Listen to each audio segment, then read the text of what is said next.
So, do you ever feel like paddling up a stream and getting nowhere? Well, that's exactly what I was doing. Does life sometimes feel like this, where you're struggling and you're trying to get somewhere and you're really working hard and you're just back in the same place that you started? You know, whenever we want something and we don't have it, whenever we want to be with someone and they're not there, whenever we want something outside of us and we find out there we're still without, that's what it's like paddling up a stream and struggling. And it's kind of like the same feeling when we struggle with a decision. And all of us have been in that situation where we have to decide about something. Should I stay in this job, or should I pursue my passion? Should I stay in this relationship, or be open for my soul partner? When we feel stuck deciding between this or that, it's like paddling and struggling upstream. We're doing a lot of work, putting a lot of energy into it, and we're not getting anywhere. So I'm using the word "or" here metaphorically, using oars to row a boat, and also when we get stuck between one decision or another. So wouldn't it be nice if our life flowed easily and effortlessly downstream? Wouldn't you all like that? How many would like to know how? All right. So you know what? It should be easy. So why and what holds us back from letting go of the oars? Well, the first thing is our beliefs. When we feel stuck and we struggle, the main place where that shows up is in our limiting beliefs. And we all have them. We all have things that we believe is true about ourselves, and it's not actually our truth. And knowing what they are is the first step in moving ahead to changing them. So I like to look at limiting beliefs like pavement, concrete that's below us. So think of the perfect abundance of God and knowing that it's ever present, but our thoughts, beliefs, and words are like cement trucks that pour over all the good that's ever present. And that's what happens. And Ernest Holmes asks, how much life can we experience? As much as we can embody. And I love that quote because it really affirms the unlimited possibilities that we have, and it's up to us. How much do we want to accept? How much do we want to be open to in our life is in direct relationship with what actually shows up in our life. Our thoughts don't change the ever-present nature of the all-giving life that is in abundance everywhere. Our thoughts may limit our experience of what is already there. Our prayer isn't that God might change. Our prayer is that we might change so that we can see more clearly. By shifting our beliefs from feeling lack to knowing that life, our life, the life around us, is filled with perfection exactly as it is, we can start to see life reflecting back to us that belief. So once we hold that thought and our belief out and we know the perfection of who we are, the universe conspires to make that belief a reality in our life. The other thing that holds us back from letting go of those oars is trust. When we struggle with making decisions, there's a part of us that doesn't have faith that life is perfect, whole, and complete, no matter what our decision might be. And that's really easy to get into that doubting and fear, and really what it is not trusting that the universe is good no matter what. Rumi says, there's a field somewhere beyond all doubt and wrongdoing. I'll meet you there. And what I love about that is there's a knowing that there is a place that is beyond our limiting beliefs. There's a belief out there that we can all meet each other there. And that's the one source, that's the one mind that connects all of us, that's beyond doubt, beyond limiting belief. And we are all a part of that. We just need to have faith and trust in that. Life is and always is in perfect balance and order. Now this summer on the West Coast, it was much hotter and drier than normal. And many were worried about the forest fires and complaining about the heat. Oh, did you see about that fire? Oh my God, it's so hot here. That's what was going on the internet, on Facebook. In Chinese medicine, they study the 4 elements of nature: fire, water, earth, air.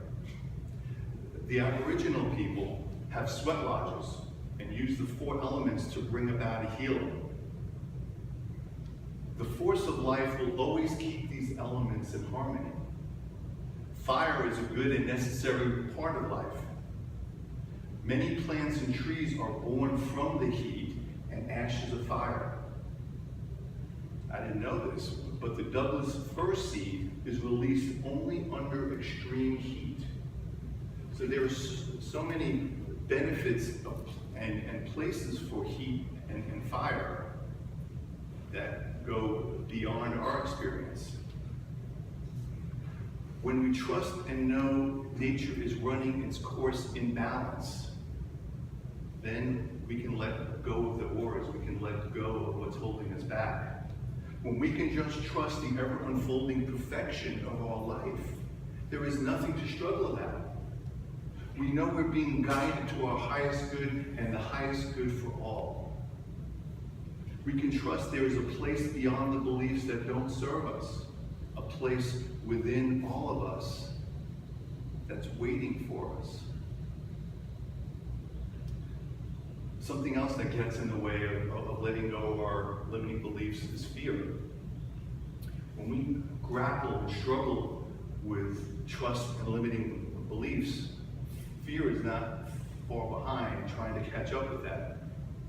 You know, it's so easy to get caught up in worrying about the future and worrying about what's next. You know, we ask ourselves, what's the consequences of the decision I'm agonizing over? We really get into the condition, and it's really easy to do. We can ask ourselves, is this decision going to be a repetition of the past? When we feel stuck, we worry about the future and worry about having regrets about decisions we've already made. And Ernest Holmes wrote so beautifully in The Science of Mind, I love my past and my future and understand they are but continuations of the one unbroken chain of life. There is no future to be afraid of, and no past to bring discord into the present. And the operative word here is the present. When we can stay in exactly where we are, wherever we are, we don't need to be thinking about the future. We don't are concerned about the past. All we are is right here and experiencing the present right now. When we can stay in the present moment and know this is the only place to be, there is no future to be afraid of and no past to dwell on. So how can our life flow more easily and effortlessly? How can we have a life that instead of rowing and not getting anywhere, almost feeling like your feet is in cement and you're trying to get somewhere? How can we change this? How can we make this better? By letting go of the ors, we allow the fullest expression of ourselves to emerge. When we can stay in the present, not fear the future or hold on to the past, we begin to know our truth and hear our voice to guide us. There's a knowing already within us, and I shared that during our in-service treatment, that already exists. And it's just a matter of connecting to that one mind, that one voice that's going to answer every question that we have. It's that knowing.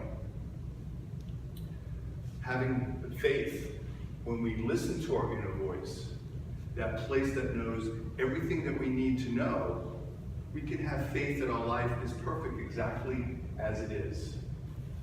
And having faith comes from knowing. When you can know that you're in exactly where you're supposed to be, you can have faith that what is before you is going to be perfect exactly as it is. And that will help you to, instead of be paddling upstream, to be able to be going downstream, not needing any oars. And by believing, we can trust in our own wisdom and know what feels right for us. We can release those limiting beliefs we've been carrying around and create space for new beliefs which support truly who we are becoming, and who we are meant to be. And I love the analogy of when we let go of something, we have this huge void.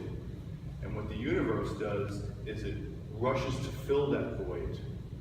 And when we believe that the universe is conspiring for our highest good, that void can be filled with the beliefs that support truly who we are. And when we can let go of those limiting beliefs, now what rushes in, or now that we allow ourselves to be present for, is the beliefs that support who we truly are. So this week was a perfect example for me of letting go of the yours. So this week was like this. I mean, just, you see me moving, I'm not going anywhere, but I'm working really hard. And as always, we teach what we need to know. And for those of you who know me, usually I live life at a very high pace. I'm always doing something, always busy. And many times it supports me in what I'm doing, but with this week, it wasn't. And I kind of reached the point towards the end of the week that I had some obligations, and I was struggling with it because I really felt overwhelmed. But I didn't want to disappoint anybody. I didn't want to not do what I had to do. But it didn't feel good. And when I was able to just take a step back and say, you know what, I can't do everything. This doesn't feel good. And I was able to cancel the commitment I had Thursday night and free up Friday to kind of have a me day. It just felt like there was this burden that was on my shoulders that was lifted. I was able to tap into what really felt good and what I believed was my truth, and that is to support myself. I've got to be able to support myself before I can support anyone else. And that was a really good letting go of the aura moment. I was trying to decide between, should I take on all this and do it, or should I just really have some time for myself? I didn't really have to make that decision. It was kind of made for me by just going into the knowing that I know what I need to do, I know when I need to do it, and I know how to do it. And by getting into that place, it just allowed the decision to be made automatically. So let's play a little bit with what we've explored here. So I want to invite you to close your eyes again and take a big, deep, long breath